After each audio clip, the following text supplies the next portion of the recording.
Before Katrina, New Orleans pulsed with life. Music, culture, and community weren't just a part of us.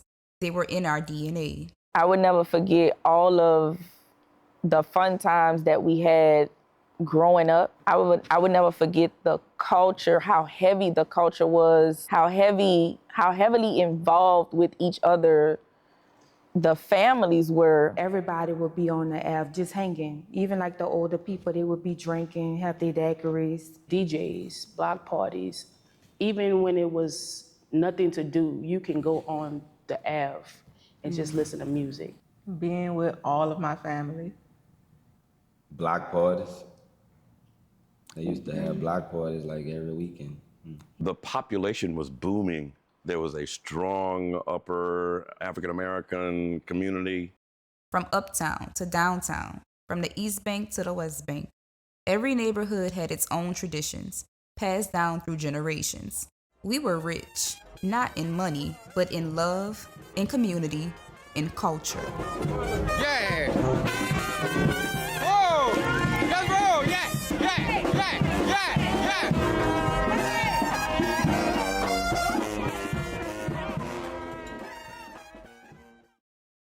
But for my family, it all began at 3618 Gibson Street, a small one-bedroom apartment in the St. Bernard housing development.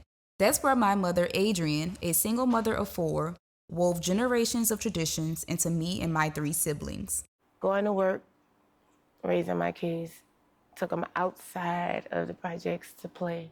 What I remember most of our life in the St. Bernard projects is being very young, free, walking home from school with a pack of kids because we all went to Nelson Elementary and we all lived in the project. Smell good cooking, see children playing, people having fun, music, culture, the high school bands marching up the street practicing for Mardi Gras. Making friends with our neighbors. We only associated with the neighbors and their kids. And then eventually everyone in that one unit, that entire building. And we would go to their houses on the weekends or after school, just to chill, just to be kids while our moms so socialized. It was wonderful. We would get together for the kids' birthdays and stuff like that. It was nice. I pretty much had my kids on a schedule between school and me working. Come home, homework, dinner, bath, TV, snack, go to sleep. Then I had me time, and I went to bed for work. With us being in a one-bedroom, we had the bedroom with the big bed, with the TV and everything. Our toys and everything was in the room, and my mom slept in the living room on the sofa. She did what she had to do to take care of her kids. And even though we were in a one-bedroom, we were comfortable. We had everything that we needed. We did not want for anything. I didn't associate it with struggle or poverty. It was just our reality. But life in the St. Bernard was changing. The same neighborhoods where children once played freely were now shadowed by growing violence.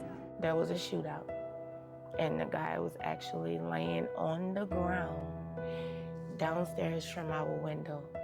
And I told my kids, stay down, that I was gonna go downstairs and actually see who and what was going on. And I actually stood over the guy and watched him take his last breath.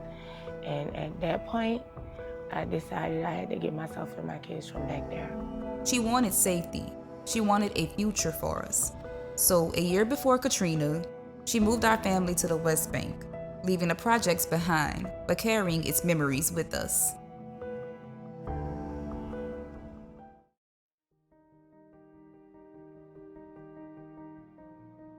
Our new life on the West Bank was quieter, a fresh start from the chaos.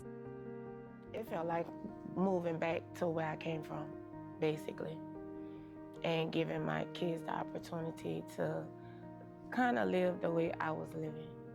Me and my sister would have a room, and my brothers would have a room. So it was a step up for us. I remember summer of 2005 being fun and carefree. You always had to have a pair of G-Nikes. But soldiers, they came out with like different colors when I was in high school and stuff. I was working with a magazine presented by Betty Washington. She's an activist here in New Orleans. It was called Hip Hop Teen. It was me and a couple friends of mine who grew up in the Lafitte, but also from other areas in the city too. We were kind of like in our own world. New Orleans has always been its own place, right? Like New Orleans, to me, when I think of New Orleans, I don't think of it as a part of Louisiana because we've always had our own customs and traditions that are apart from Louisiana, but then also from the rest of the world. Talk to me about the week leading up to Katrina. When did you find out about it? I believe there was like a storm like right before Katrina, like a little mini hurricane. Not many people remember that. Just a year before Katrina, Hurricane Ivan sent New Orleanians into a panic, only to turn away at the last minute. We kind of got numb to it's like the boy that cried wolf. You got to keep leaving. So you didn't really pay attention to hurricanes because we would in a million years thought it was just another storm that was going to come. Some people just took it as a joke. You know, people hear about hurricanes all the time. Like, we always getting hurricanes and stuff like that. So, you know, a lot of us I wasn't alive when Betsy hit a Camille and all that stuff like that. So I don't know how bad those was. I mean, I hear about it from the histories, but I didn't live it. And a Navy weather plane make a discovery. Tropical depression at 13 degrees north latitude. On November 10th, 2 months to the day since the hurricane hit, they bail out of town in a hurry.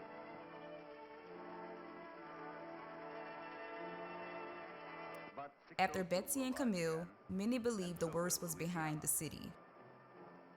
And Betsy, long gone. But 1 year later, deep within the Gulf's darkness, something began to stir. A force of nature so powerful, it defied all imagination. Hurricane Katrina, now a Category 2 storm, expected to strengthen to a 3 or 4 before landfall. On August 23, 2005, the National Hurricane Center officially named the storm Katrina, upgrading it from a tropical depression to Tropical Storm 11. By August 25th, Hurricane Katrina was no ordinary storm. Long respected and trusted meteorologists like Margaret Orr and Bob Breck warned of a monster infesting the Gulf. The Wednesday before landfall, it became a tropical storm, the 11th of the season. I think it was the Thursday before landfall, it became a hurricane, made landfall. South Florida was supposed to go rapidly west and then turn north and go into Florida. It didn't do that. It slowed down. It moved southwest. It missed the steering currents that would take it to the northeast. And the forecast was for us. When did you realize Katrina was going to be bad?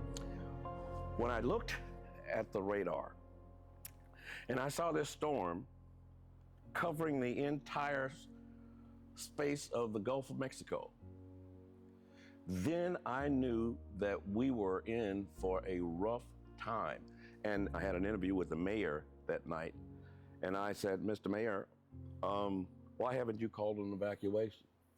He said, well, that's something that we're thinking about. I said, you have 100,000 people who are immobilized here. You have 100,000 people with no way of getting out. They don't have any transportation. He said, well, that's something that we're looking at. And that pissed me off. So I started getting pissed from that point on. And let's take you to New Orleans now, where the press conference is underway with Mayor Ray Nagin. We'll get the updated information on his city's preparedness for Hurricane Katrina. The storm is intensifying and is still pointed toward New Orleans, and it's not a meteorologist or an expert that I have talked to that says that this storm will not impact New Orleans in a major way. I wrote a letter to Jesus, and I said, "Dear Jesus, please protect my home." I stood in our den, put my hands in the air, and I said, "Dear God, please protect the people of New Orleans. Please protect our people." And I knew beyond a shadow of a doubt that we would have devastation. I felt it. I knew it. As Katrina loomed, warnings grew louder, but went unheeded. Everybody just thought that it was going to be another hurricane like we've always had, you know, here and there. A hurricane that was either going to turn at the last minute or a hurricane that we can ride out and within the next couple of hours or the next couple of days, everything will be back to normal. We didn't think it was gonna be that bad. We didn't expect that much water at all. Everybody didn't really, you know, take it serious. Everybody didn't believe that we were gonna have a Category 5 hurricane. Most people in my generation are stuff like that. They're like, you know, we're not about to leave no hurricane. We're gonna just thug it out. Y'all gonna spend money going on the road. We're gonna be here when y'all get back. We were all calling it like, oh, it's the evacuation. Like, I remember us saying that in class. It's the evacuation. We're gonna see you soon. New Orleanians have traditionally been resilient, and many chose not to leave, believing their homes and community could withstand any storm. I decided to stay because I thought it was going to be another storm that just had us sitting there running for no reason to spend money. We didn't really realize how much money we didn't have. My mom didn't have a car. Most people in the project didn't have a car, so I say that to say we didn't leave. Our plan was to stick it out. And how did you prepare when you decided to stay? I made a big pot of butter beans, bought a lot of non-perishable foods and snacks and stuff like that, and batteries. Beforehand, we prepared as far as getting food and drinks and, you know, first aid type stuff. My last memory of pre-Katrina New Orleans was laying on the floor. The Office was on TV. And I remember laying there just looking up at the TV saying, let me enjoy this because I don't know how long we're about to be without power.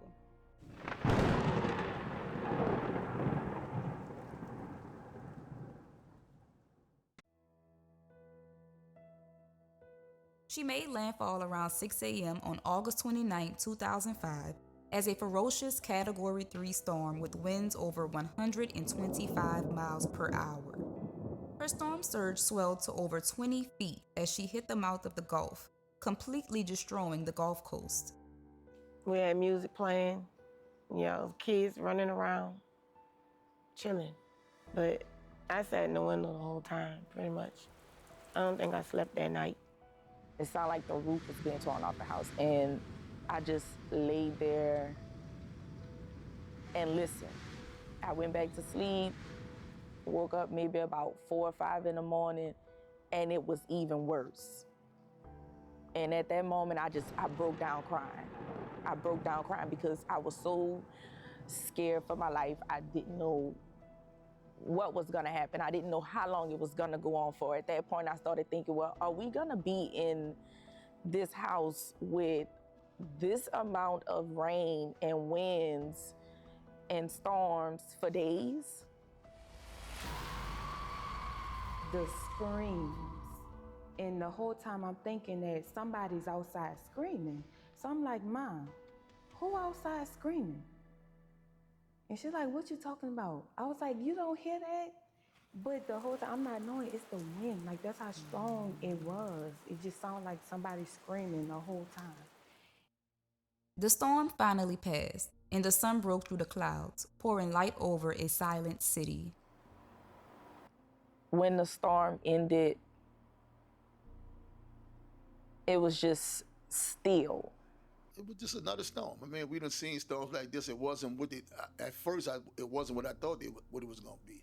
We listened to the radio and it was saying like around 12 something, like the storm had passed over New Orleans. So I'm like, okay, cool. So I went and looked outside and I seen like the water. I was measuring it like from my car. It was parked across the street.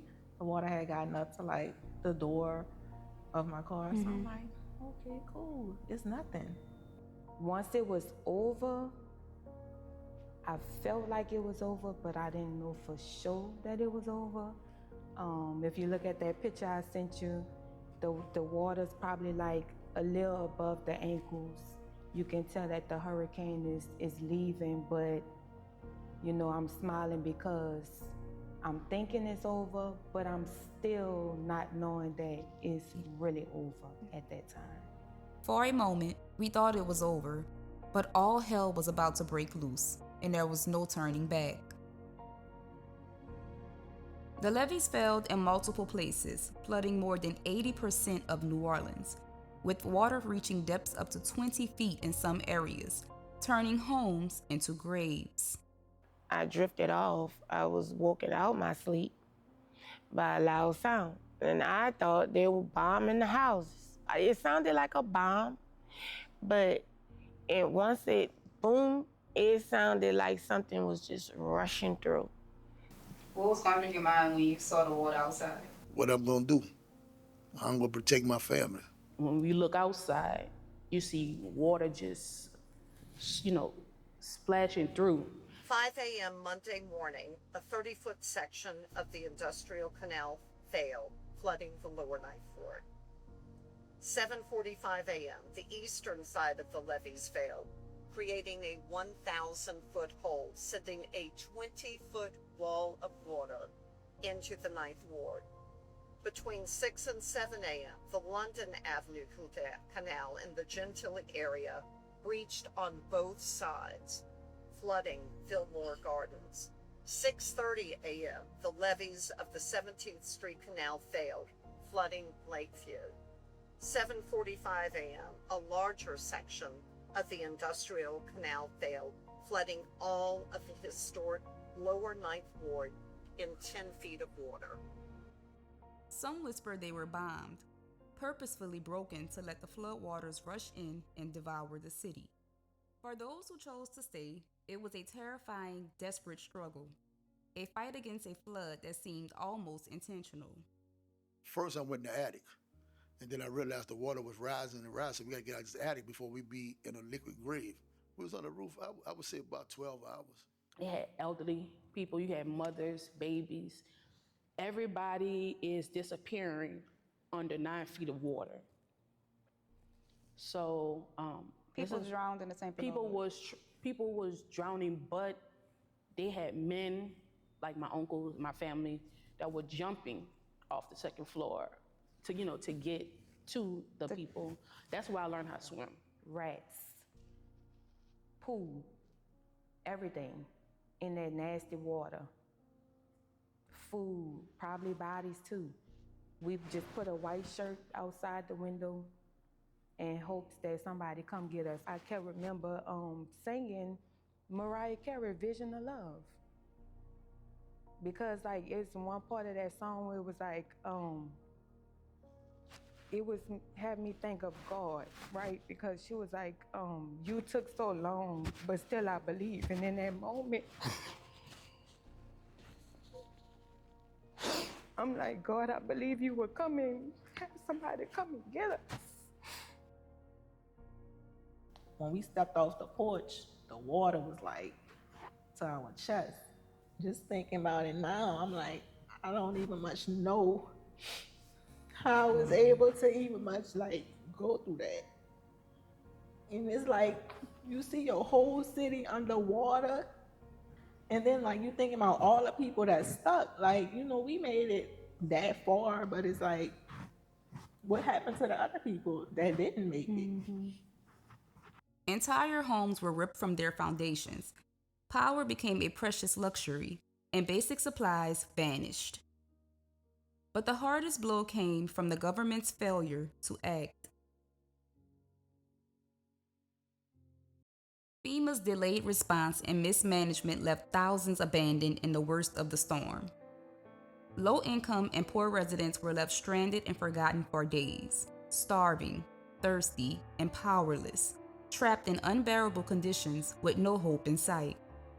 As days turned into nightmares, food and water ran out. With no help coming, we were forced to break into stores, desperate to survive. The media called it looting, but for us, it was a matter of life and death. The stores, I don't remember exactly how they got in the store, but yeah, we had to get food and water and necessities. So that's what we did. I wanted to go into the store to make sure that we could get what we needed. And so the kids were going in the store as well. At this point, we're in survival mode.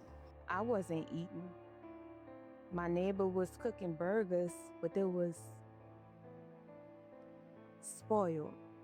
So I did eat one of those, but after that, I was like, I can't really take eating that. So me and my sister, we went to one of the stores, you know, to do what they call looting, but I call it surviving because we was getting food. We wasn't going, you know, trying to get TVs or none of that. We was going to get food. So I remember we went to this one store and my sister handed me a trash bag. We walking in water at this point. It's up here at this point. So my sister gave me a trash bag and she said, take this, put some food in there, right? I get the trash bag and my mama is a clean freak. I am too. And I know I'm in my head, I'm like, my mama gonna want to clean up when all of this over. So I'm taking the bag and I'm putting a lot of Comet sprays. And so my sister stopped me. And my sister said, why are you getting all of that stuff? And I said, because when this is over, mama gonna clean up. Like, she gonna have all of us cleaning up.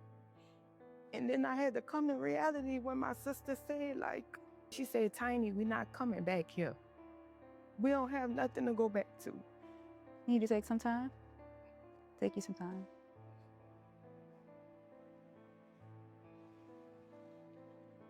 Somebody had to be responsible. My question to everybody that I interviewed on the air, whose job it was to look after people, was who was championing for the people? Who were the people going to look to for their champion? Yeah. Who was going to fight their battle?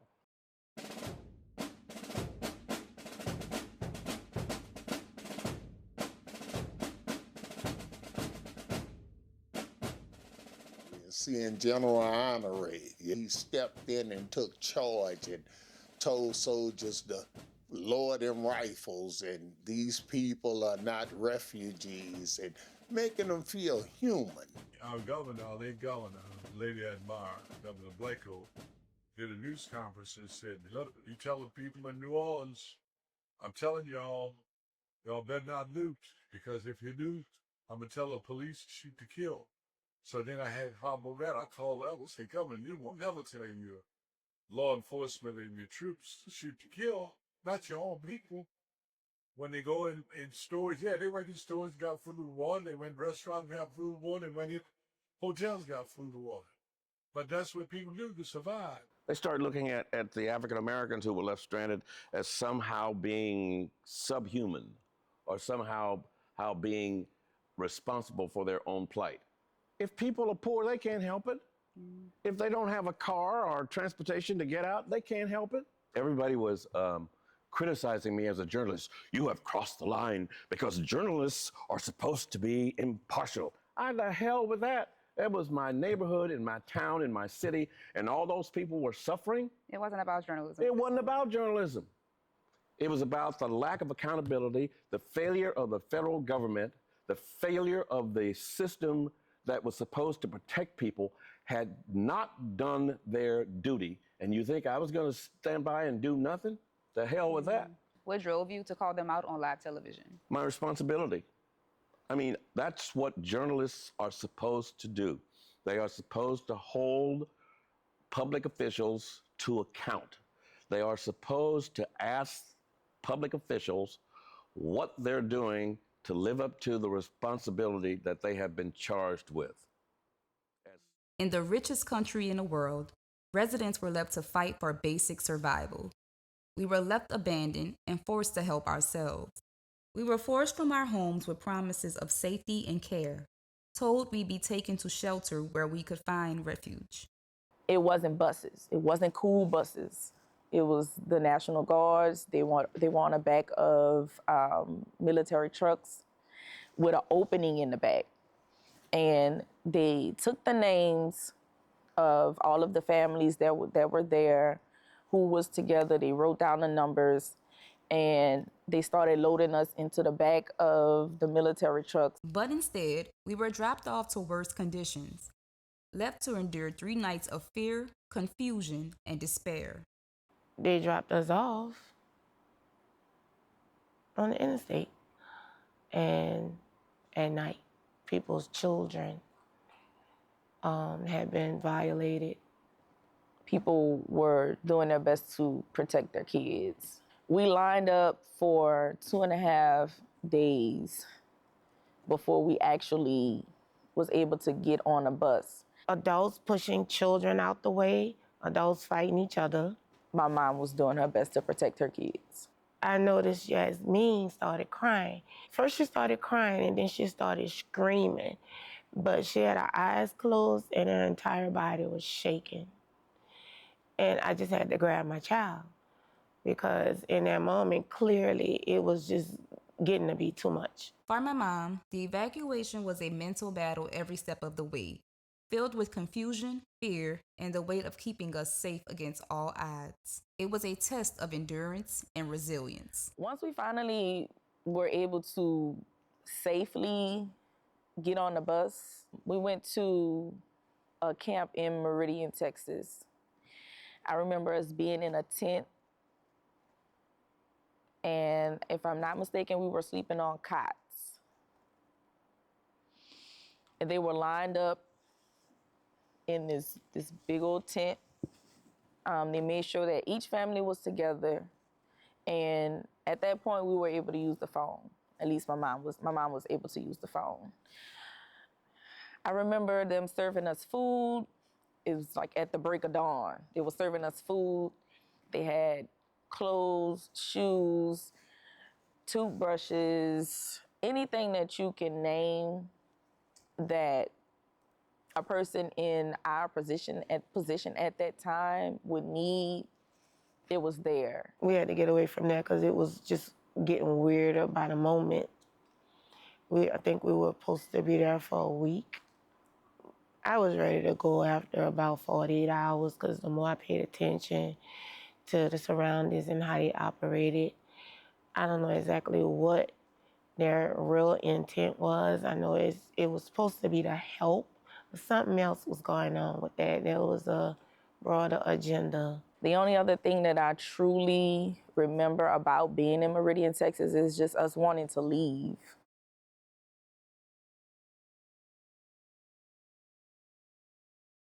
After a long, harrowing journey, we finally arrived in South Carolina, a place that would become our temporary home.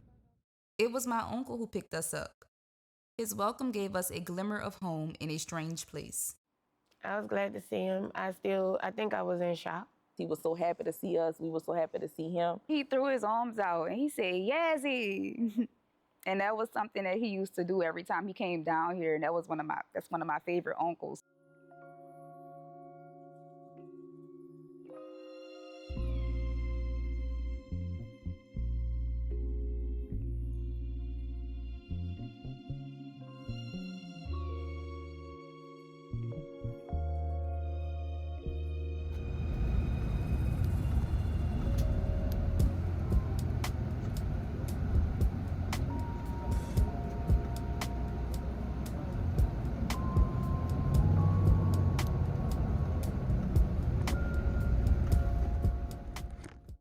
Can I get you to state your first and your last name?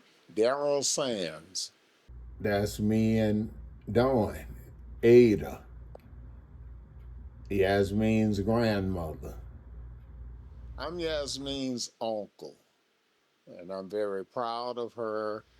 That was at St. Stephen's Missionary Baptist Church in New Orleans, where Ada, I, and all my mom's kids was baptized. That picture is just bringing back so many memories. I can't express the joy that went through me once I picked them up from the bus station and got to see my nieces. And then he embraced my mama. And my mama started to cry. That was the first time I saw my mama cry throughout that entire process. And he just held her in his arms and she cried. And I just stood there and I watched because I understood. But I knew I had to hold my tears because she needed that moment. You see, because it's a difference when you leave everything you have. You've been stripped of your home, you've been stripped of everything. We went straight from the bus station to a hair salon where his daughters and his wife got their hair done at, and the owner agreed to stay late to do me and my sister's hair.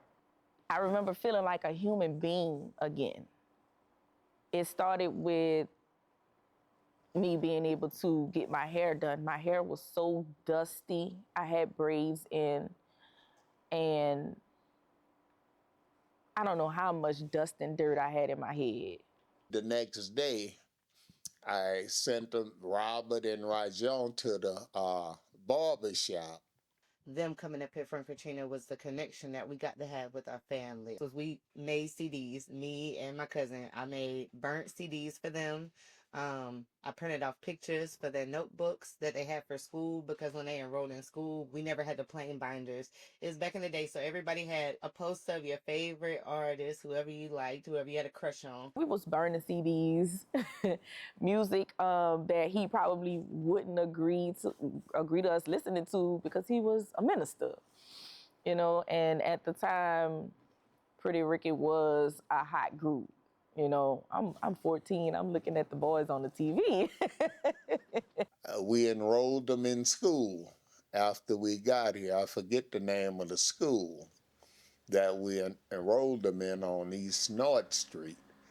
And I just knew we was about to get a break. Even though school had just started, I just knew we was about to kick back and relax and just woo-sigh from the trauma that we experienced. In their warmth, we found a safe haven, a place to heal, even if our minds were still back in New Orleans. We settled into a new life in Greenville, far from the streets and soul of New Orleans. But my mom, more than anyone, held on to a deep longing, a heart pulled back to the city she had to leave behind. My job was looking for me. I already was missing home. I needed to know what happened with the house we were in.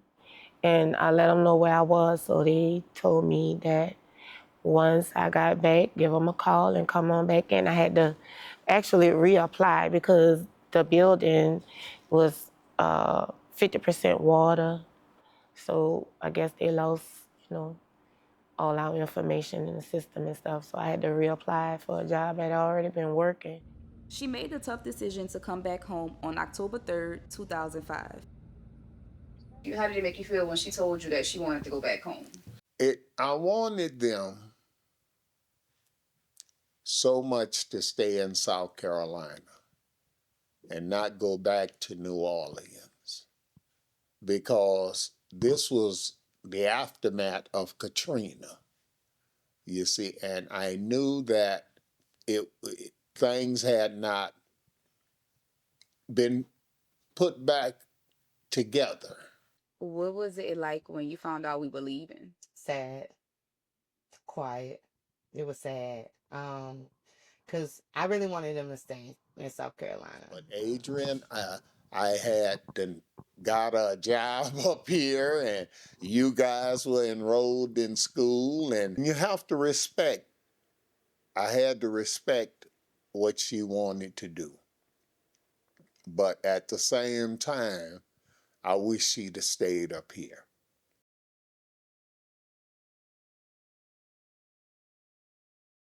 My mom decided to come back home, and I understand why she decided to come back.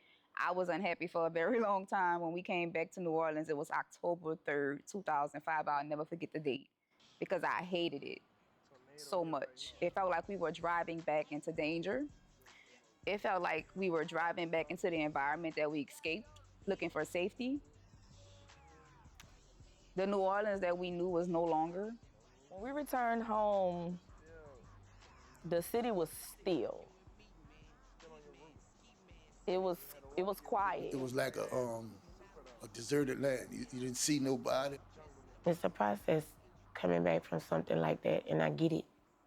Streets we walked every day were flooded and rubble littered. Homes were damaged or gone. The air heavy with loss, and the weight of what was lost hung over every corner. Power was unpredictable. Streets were lined with debris, and basic services were scarce.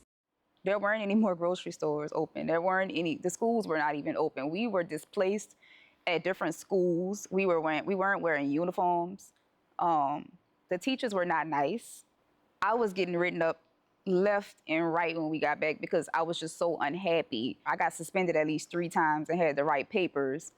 And I just hated the situation because we were forced into unfamiliar territory, unfamiliar environments, and we just had to set back into it like nothing ever happened, and no one ever asked us, "Are you okay?" We have already been through the hard part. We have already figured out how to survive without the government for an extended period of time. We had already figured out how to hold on to each other and help each other through the devastation of the storm that we rode out.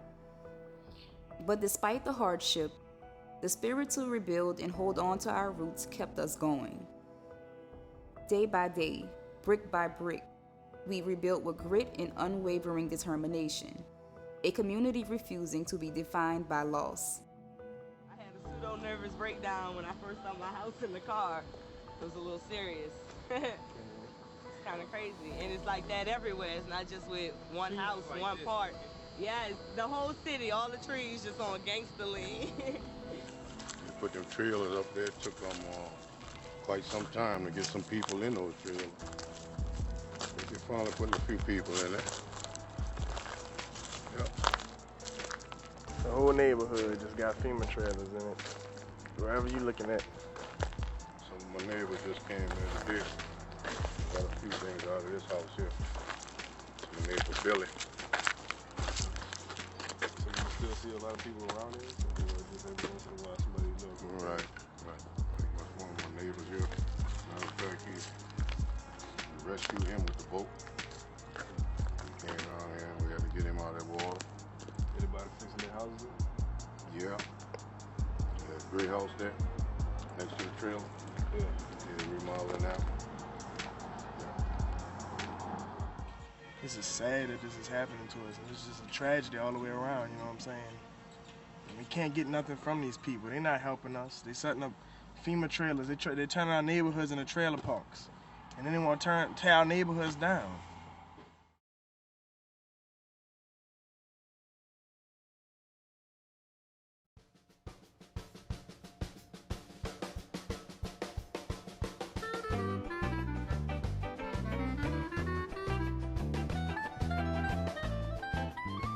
"20 years after the storm, New Orleans stands strong, but the streets that once bustled lay empty. Porches that once held laughter and family now sit quiet, and communities aren't quite what they used to be." Many asked why we chose to come back, to return to a city still healing, still scarred. But for us, New Orleans isn't just a place on a map. It's blood, it's memory, it's home. No matter the pain or the loss, this is where our roots run deepest and where our hearts belong. 20 years later, how do you feel about home? I love home, but I wish that we would get back to the old ways, when it was community, when everybody cared about each other, when everybody looked out for each other. It doesn't feel the same because sometimes when we go back to Holly Grove, it's like everyone is not there and it's like, it's different. New Orleans is still home.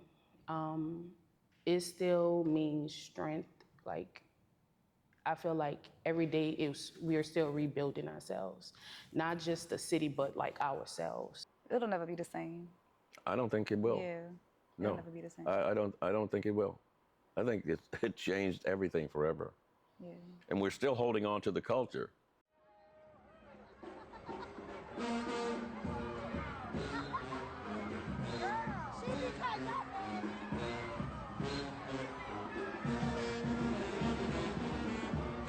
I still think it's a fabrication of itself. It's not the New Orleans that we knew prior to Katrina.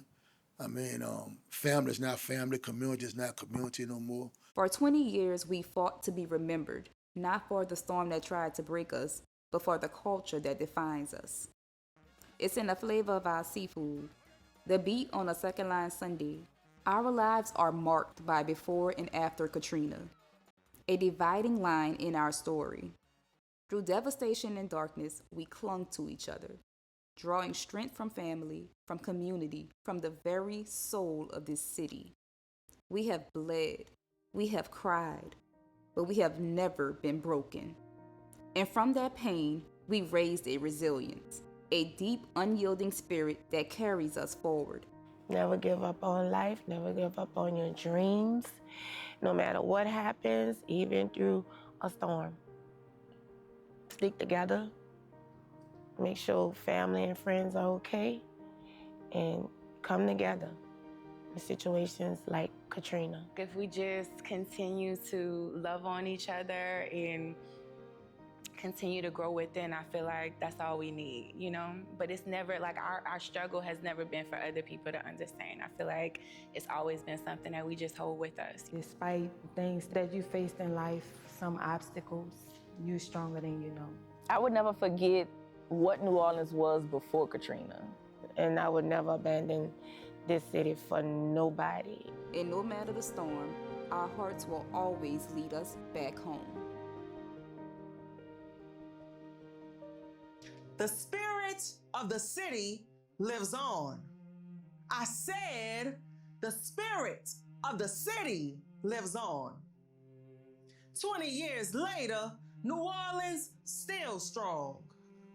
The beginning to the end of hurricane season is June 1st through November 30th. If you haven't learned how to swim, I would recommend you learn real quick. 341 victims drowned by Hurricane Katrina. Indirect hit, ripped. The hurricane was costly and major. Volunteers were lifelines and lifesavers. Did the Big Easy a huge favor. Want to see change the behavior. Like a New Orleans snowball, all you have to do is choose a flavor. We were taught to love thy neighbor. The living God, the Most High, is my Savior. Yes, by and by, and that is why the spirit of the city lives on. 20 years later, New Orleans still strong. It was absolutely horrible. The Superdome was a house of horror.